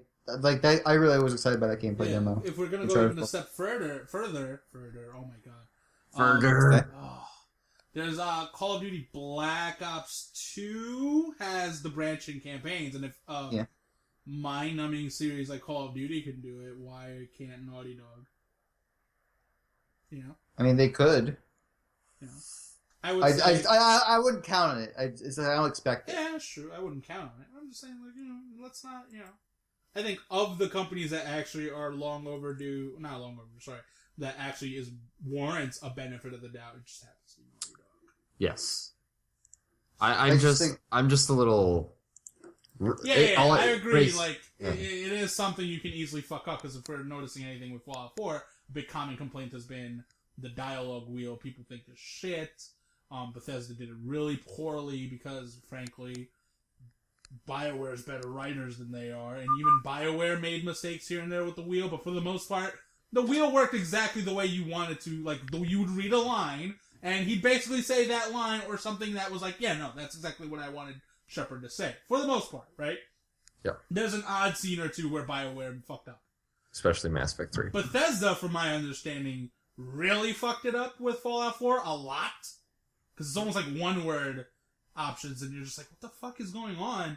And then, in that context, Naughty Dog could really botch this, although I think Naughty Dog's always been good at, banter, so, I don't know. But that's the other thing, if they're good at banter, why slow it down with... True. I don't know. Yeah, exactly, my reasoning behind it, the way you said, I think it'll be kind of a one-off thing, it was... they're kind of going for a pretty smooth-flowing action movie experience. Having dialogue choices come up a bunch would take away from that. Maybe they took that Warren Spector line a little too to the heart when he said that these games are low in expression, which they are, but So we'll show you expression. I mean, don't get me wrong. I wouldn't mind if Uncharted 4 was just more on. I mean, I guess I would mind, but at this point, with all these open world games we've had, I wouldn't mind if we got one game where it was literally all killer, no filler. Just a tight, straightforward, yeah. Yeah, it's been a while since the AAA space has given us one of those, a proper one. Yeah, isn't even Tomb Raider a little open world? It's got open, it's a little more freeing in the sense. Yeah, I need to take a break. This 2015 was the year of open world. God damn. Yeah, it's too much open world, if anything. Moving forward, I still think Uncharted 4 looks good. I think, if you're wondering why we're not bad-mouthing Uncharted 4 for not showing gameplay at this thing, because at this point, they've shown 2 gameplay trailers, there's a fucking multiplayer beta out. They've earned the right to show me something that isn't gameplay. Right, do a reverse. Yes, right. They're in reverse, if anything. There's a Psychonauts VR game. Whatever. Yo, honestly, half or more than half of that experience was boring as fuck. Yeah. For me. Yeah. So boring. Because after a while, the announcements just got less and less interesting. You had a mobile game being ported over to the PS4 and Vita, which, I heard Hitman Go is good, but, I literally only perked up at the end when I saw the color, the sounds of Ni no Kuni 2. Yeah, so the other big announcement, I guess, for our needs is Ni no Kuni 2 is a thing. Mm-hmm. Level 5's back. A little, whatever. I would like to see Level 5 do a new IP as well, but, I guess it'll take some time. This was the one I've been waiting for. Yeah, so did they make a release date for that yet, or? No. They just said they're That's probably not going to be a 2016 game, so that's 2017. Still, I'm just glad that they're making it. No, it's good. It means Ni no Kuni 1 had to have done well, right? In theory. I love that game. Still one of my... Yeah. I don't know. I didn't play Ni no Kuni. I'm the only endless backlog. Yeah, he's the only one here that played it. I'm just saying, for it to seemed cool. For it to get a sequel, though, it would have had to done well in this era. Yeah, I guess so. Yeah, we're way past the era of the first one sucked, but we're gonna make our money back on the sequel. I must have found an audience. Yeah. I mean, there's definitely a crowd that wants some throwback JRPGs. Mm-hmm. I don't think they're big enough to fund the Final Fantasy VII remake, but they're big enough for stuff like that. I mean, Bravely Default did very well. Yeah. I love how they once again killed off the mom in the trailer. Seems to be a theme going on. Death to moms. Yeah, seriously. Do not release that game on Mother's Day. Oh, man. Guess moms aren't so tough after all. Oh, man, they should totally release that game on Mother's Day! That was what Breaking Bad did, didn't they? With that one episode. Was it Ozymandias was on Mother's Day? Something like that. Yeah. That was messed up. Yeah. I liked it. Sad. At peak mom day. No, there was a big Mother's Day episode of Mad Men, I feel like, too, but I don't know, I can't remember. But yeah, no, PlayStation experience. They kept saying we were so excited for our PlayStation experience this year. It's going to be a big show. No. Yeah, it started off strong and then it just cooled up. I feel like that's the same way I felt about Sony's E3. When it started off so strong, right? Right. And then there was that middle period and then it ended with Uncharted. And you were just like, yeah, whatever. But you were so high from, holy shit, Final Fantasy VII's remake is a thing. Holy shit, Shenmue exists. Yu Suzuki's not in a dungeon somewhere. Right. And then The Last Guardian got shown. Like, the first fucking thing was The Last Guardian, so... That was killer. Yeah. Like, I wasn't expecting that. Don't get me wrong. I'm not expecting a trio of miracles to happen again. But I don't know. Yeah, some of you guys weren't as hot on the VR stuff then. Yeah, I don't know about the VR stuff. I want VR to be good. Like, I want it to deliver. Because the current generation of video games is a little dull without something new and exciting around the corner. VR hurts my head. I can't. I want to play it, but actually gives me headache. I want it to be like exactly all those things. Like I'm like, no, I want to see this. Like go all out now. You know what I mean? Because like whatever, the Wii didn't turn out that way, so this should automatically mean that VR. First of all, the Wii didn't turn out that way because all the quality developers were making games for a gamepad. And Nintendo actually miscalculated. Like, imagine if the Wii was a stronger machine. Who knows what could have happened with motion controls. But, the few times devs actually did it right, we got Mario Galaxy, which was pretty fucking awesome. The Zack and Wiki game was really good. Red Steel Control was fantastic. And, Skyward Sword, other things wrong with it, I wouldn't say are the motion controls. I would say it's the bullshit filler in that game. You know? I disagree with Phil that the motion controls ruined that game. I do agree that this gen needs some sort of unique twist. I'm just not convinced that it's VR. Yeah, no, listen, don't get me wrong. I think VR is very much in the camp of, well, like I put it, guilty till proven innocent. Like, yeah, you're shit until you prove to us you are worthy. Because we've had too many examples of this stuff just not being all that good now. I don't know. Kinect has turned people off. Move and Wii has turned people off on some level. The Wii U gamepad being nothing spectacular. Kinect. I already said Kinect. Oh shit! I don't know if VR is the future, but I do know is that I want to play Rez in VR. That sounds awesome. Rez is back. Rez Guy is back. It's kind of cool. Did you play Child of Eden? I did not play Child of Eden. Child of Eden's a cool game. One of the few games that plays well with Kinect. But Rez is a dope game. Rez is and Rez in VR sounds like a really amazing way to play it. Sounds dope. Ace Combat 7. So here's one of the questionable ones. Ace Combat 7 will be a PS4 gamepad game that will have a VR option. Okay. Why is that questionable? Well, because if there's an issue with what happened with the Wii, for instance, is that they try to take gamepad games and make them work on motion controls, and how often did that work? Not very well. Well, flying games are one of the things that can where that can work because it's like you're in a cockpit. Yeah. So you just put the controller in your hands and you're controlling it like you'd control it in Ace Combat. I want that to be the shit. I told Wazzy, I was like, Wazzy, don't tell me with the straight face right now. You are not excited about this shit. Cause come on, it sounds so cool. Ace Combat.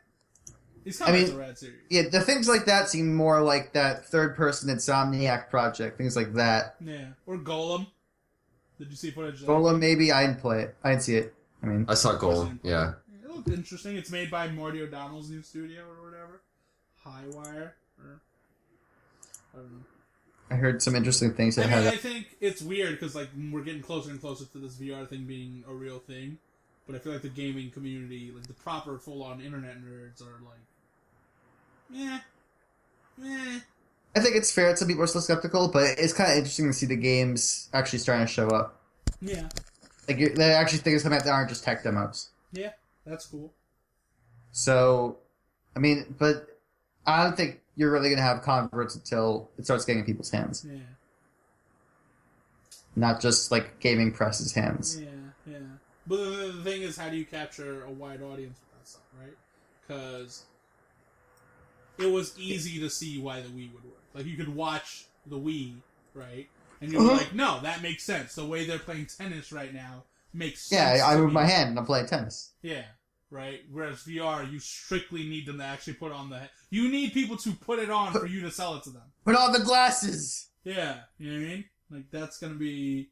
You know, do they just start putting that stuff at Best Buys everywhere and people just see it on a whim? You know? Does that still sell stuff at Best Buy? You know, like, do you put a kiosk up and people just buy it after they mess with the kiosk? It's possible. They still have, like, Xbox One and Wii U Right, kiosks. but those are game consoles. I feel like those games just, you know, on some levels sell that way. But realistically, games... Would a really VR sell. headset last in a Kiosk environment? Yes. Basically, the Xbox One has other avenues of marketing where the kiosk for Best Buy is justified, right? Like television. I'm just people like Best Buy doesn't necessarily only sell its TVs through putting them on display for you to look at. Like Best Buy also sells its TVs by there's a shitload of commercials on TV selling you TVs. Well, I'm sure there's some people who are sold it already who are going to buy it. Yeah. That's the hardest thing with There this gotta be some VR early stuff. It's just how do you... Because they're like, look at all this cool tech that we're showing off at the PlayStation experience, and I can't see it because I'm watching on a computer screen. Yeah, and then the games that, like, the feeling might be... Everybody's saying when you put it on, it's a whole different feeling.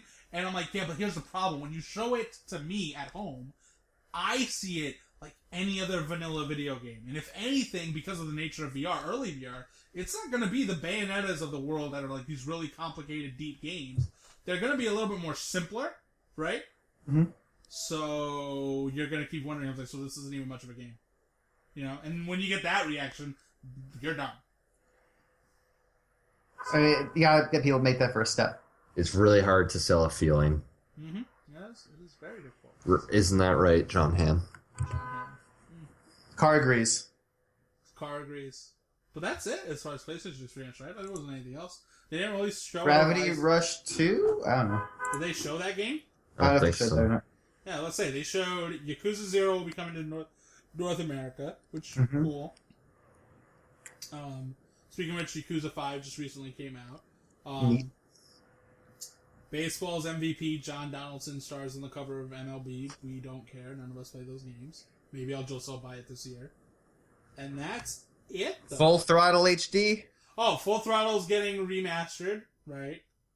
Tim Schafer. Which means the only one we're missing is Day of the Tentacle. Day of the Tentacle was announced already. Yeah, that was already announced. Oh, then we're good. Then he's gotten all his stuff. Yeah, Except basically. for the fact that Telltale owns Monkey Island. Or is working on Monkey Island. Yeah. I guess so. Ratchet and Clank will be launching in April with the proper remake of Ratchet and Clank. The movie, you mean? No, and the game. Oh, The game is a reimagining of the original PS2 title. You didn't know that? I didn't know that. Yeah. So they're still doing a thing. Destiny has a racing mode added to the game. for 3 weeks. Yeah. Hooray. And God, this is gonna sting, but Itagaki's old studio looks like they might actually be capable of maybe making a good video game. Yo, I thought that was only Musha at first, dude. Thought it was a bait and switch. Neo? I don't know. Yeah, I didn't think it looked fantastic or anything, but it didn't look bad. It looked like I'd want to give it a try. Like this weird cross between, everything's bloody, nice gore. Everything's got that good sound effect you usually expect from the good Team Ninja games, huh? There are good Ninja Theory games? Team Ninja games. Yeah. There were at least 2 good action games from one of them's a bona fide classic, a Ninja Gaiden Black, but Oh, there was Neo. yeah, that's what we're talking about. Yeah. Yeah, what did you think about it? I thought it looked okay. Okay, only okay. I mean, it could be cool. Yeah. Like, I like the way that dash looked. Yeah. Dash moves are becoming a thing now. That's a I'm new all thing. about that. Bloodborne had the dash move. Now Shinobi was ahead of its time. Shinobi was ahead of us. Oh, Shinobi had a cool dash move too. Yeah. I'm ready for after playing Transformers Devastation this last few weeks. I'm ready for a new platinum system of defense. I've had enough of their parries. I've had enough of their dodge moves. I want a dash move. No. Bring back Shinobi. Bring back.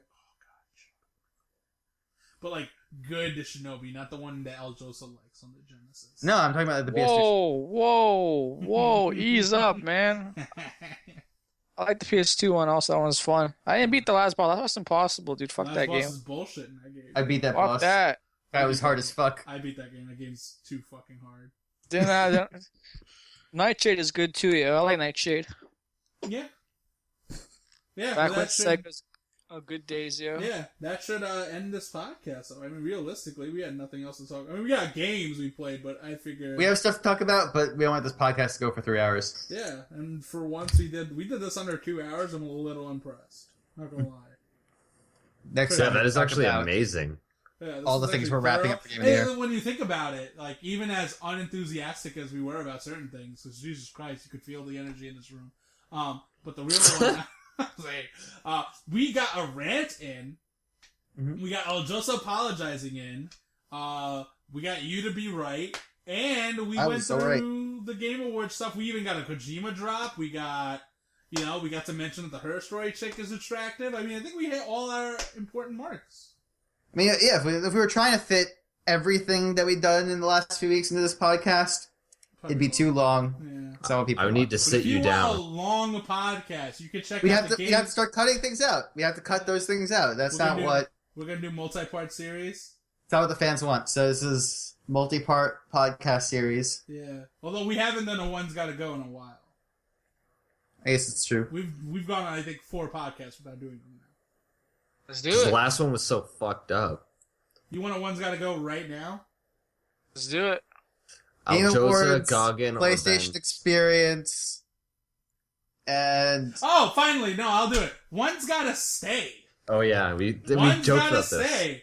Tap A to Run from Rockstar Games. Cinematic Walking. Yeah, those are the 2. There's gotta be a third one that's microtransactions. Ew. Microtransactions. One's Gotta Stay. That's the one that's gotta stay. That Sting. The other 2 can fuck off. Well, because microtransactions you can ignore. Yeah, you can ignore the shit out of that. Yeah. You can't ignore You can always ignore them, but sometimes you can ignore them. Mm-hmm. And when you say microtransactions, are we talking about... Does that mean free-to-play games are all gone? Microtransactions is $60 games. Wait. Okay. If I get rid of microtransactions, does that mean, like, the future they're gone forever? Yeah, the future. We're not gonna do the stupid thing where this is the one time we're not gonna go in the past where every game that's yes, no, now we're doing it that way. Now we're doing that. If you get rid of cinematic walking, you get rid of every game that had cinematic walking. Okay, wait, what? I don't know about this now. Because that's easy. Tap A to Run. We're only Rockstar games have that.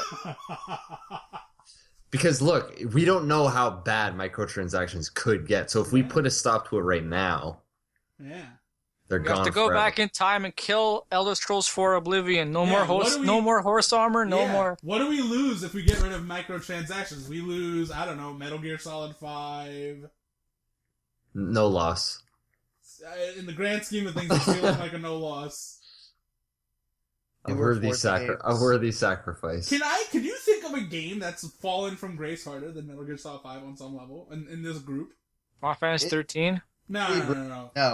We were in a denial stage with that game, but once its fall from grace, it was ruthless. Considering all last year was Metal Gear Solid 5 guaranteed. Oh yeah, that makes it even sweeter. It's not even. No. So see, the hype part of it would be one thing. It would be one thing.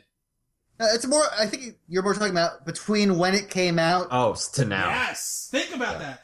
It went from the high of highs to us. To even now, we would still say I don't think there's a game this year that plays better than it. Bioshock Infinite. I don't think it fell from grace like that. You hated it, but for the most part, we were all like, Final Fantasy 13, going by your thread, you saying is one of the best games. Well, no, because Bioshock Infinite was still the same game it was when it released, whereas Metal Gear Solid 5 has been... We're getting off topic. Yeah, anyway, let's get to the real thing. Microtransactions. Does that count like Street Fighter costume selling? That's DLC. You know what I mean by that's DLC? Yeah. This seems to be like a repeatable thing. Yeah. One has to stay. One has to stay. I I'm kind of in the microtransactions or things you can ignore. Cinematic walking pretty much sucks. Now I just realized with the whole problem with going with the pass thing. If you get rid of every game with cinematic walking, we have no games. Then you gotta say cinematic walking has to stay because that's the most games. Yeah, no, I'm gonna go. The other two can go. I'm going with cinematic walking. Yeah, let's say. I don't want to get rid of Shenmue 2. Huh? I want to get rid of Shenmue 2. So you're picking cinematic walking to stay? I guess so. I'm doing it more for how dangerous things could get in the future with microtransactions. You know, it's pretty wild that cinematic walking in Resident Evil 4, the default walk speed is pretty much cinematic walking. Because Resident Evil 4 is the greatest game ever made. Yeah, and it still overcomes that. There's no cinematic walking in Resident Evil 4. Yeah, it is. The default walk is pretty much cinematic walking. The whole game that's what no. Cinematic walking is when literally when the game not only forces you to walk, but then the walk is slower than everything else in the game. And you can't shoot. And the way you move... Yeah, okay, exactly. okay. I see you. I see that now, yeah, okay. That's why I always tell people, it's like, Half-Life 2 doesn't have cinematic walking. It's one of the beautiful things about Half-Life 2 is that it never breaks gameplay. One thing that's underrated for hate that we don't give enough hate to is checkpoints before cutscenes that you can't skip. It's been a while since that's happened, though. Yeah, thankfully. That's like a lost cause. It is terrible, but it's officially dead. It's because I played Gears of War again, the first one, and then I kept dying on Insane in that long ass part in the Chapter 3 Underground, where you go, look at all that juice. Yeah. What's the new like annoying thing about video games? We all agreed with cinematic walking saying. I can't believe this podcast has come to that conclusion. This is Endless Backlog has hit a new low. Yo, it's because the other two are like way worse. I know that you guys really hate like the Ubisoft Tower things. It's pretty bad. That's only in Ubisoft. It's more like, it's starting to show up, and Shadow Mordor had it. Mad Max had it. Oh, the one thing I hate is everything is open world. Everything is open world. Yeah, I don't like that. But I can't think of anything I have. Yeah. Nothing's been cinematic walking tier bad. No. Like, nothing's been tap A to run stupid. I just don't like games not fucking shipping fully done yet. Yeah. That's just disgusting. Like, the fact that Halo 5 didn't have big team battle at launch is a big... What? Yeah. That's just ridiculous. All right, that is ridiculous. At least it worked on like Master Chief Collection. Yeah, true shit. Aiming low. Never forgive. Subscribe to us on iTunes and Stitcher. Check us out on YouTube and the forums. Send questions at podcast@endlessbacklog.com. Or leave us a response in the comment section, because Goggins been so late with putting these podcasts up, Angels and Demons actually hasn't had the time to actually comment in these sections. But you need to comment in all of them, so we at least have like 5 questions for one of the podcasts. That'll just be one podcast. Next podcast, which we will be doing next Tuesday when we record, will be us talking about games. I don't know how far I'll be in Witcher 3, but I at least will be talking about Transformers Devastation. Chris has played Banjo-Kazooie and Jet Force Gemini. We'll probably play one more rare game by then. Perfect Dark is next. Perfect Dark is next. Ben, you will have played so many things. Yeah. Ori and the I'm almost done with Ori. I've been playing some TIS 100. Yeah. The game is sweet and also tight. That game's got I could talk about my experience with Crypt the Necrodancer and Invisible Ink. Those games are rad. Why can't you just play Infinifactory and not the calculator game? The calculator game. It's programming. It's a life skill. It's named after a calculator, isn't it? I mean, come on. It's named after an old computer. I'm just saying, weren't calculators named that way too, though? It was kind of close, because it's the same kind of thing. Yeah. You're a calculator. Thanks. Yeah. Anyway, we're closing out this podcast. Thank you for joining us. We're out. Peace.